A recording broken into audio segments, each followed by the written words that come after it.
name of the Almighty God, that I shall faithfully exercise the function of the chairperson of Mukono Central Division and shall uphold, preserve, protect and defend the Constitution and observe the laws of Uganda, and that I shall promote the welfare of the people of this municipal. So help me God.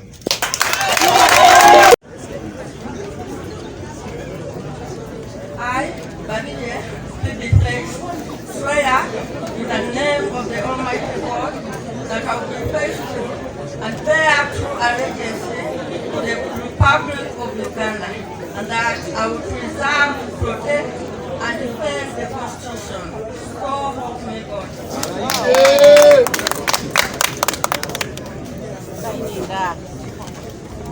Chibirige Jackson is next. And Kalumba John is next. After Chibirige.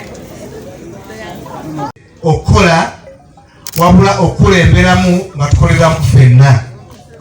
Munzikirize mbeebaze okutuwa obululu obungi bwe buti n'okukkiriza okukulemberera wamu nammwe. Basaba banya bannamukono mwebale mwebale ddala okutuwa omukisa.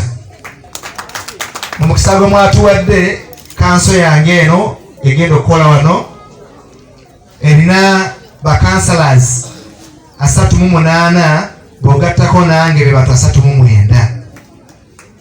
National Unity Platform ekibiina kyendi ssentebe waakyo mu Mukono Municipality kyaweereza wano ba honorable councillors 31. National Resistance Movement Organization NRMO neweereza abantu 5. Ate n'abantu abali independent abakulembeze abalala 3. Bwetyo butufaanana mu structure yaffe. Sebo town clerk endagala okwanjulira nti abantu abonna bonna bazze katuye omuntu omu kuweereza bannamukono. Bakadde bange basabo ne banyabo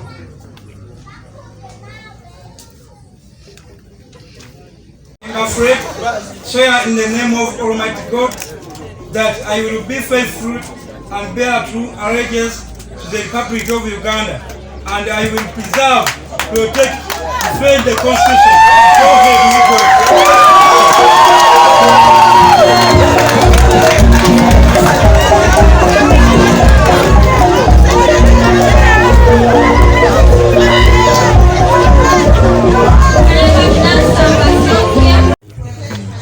Abantu bantu bali abanteekamu obwesiga abatoto village n'ekitete. Njagala obbakakasa nti ngenda kukola ebyo bye bansuubiramu ne banneesiga okumpa obukulembeze mu constituency yange.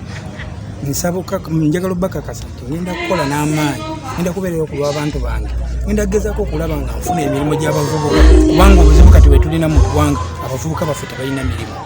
Tebakyakola bonna bakeera ku makubo okutambula butambuzi. Ngenda kukirwanirira ate ngenda kubeerawo ku lw'abantu abannonda n'okukuuma constitution yaffe kyetugamba naddala okulaba nga tuzza abavubuka tubajje mu kulera engalo tusobole okukola.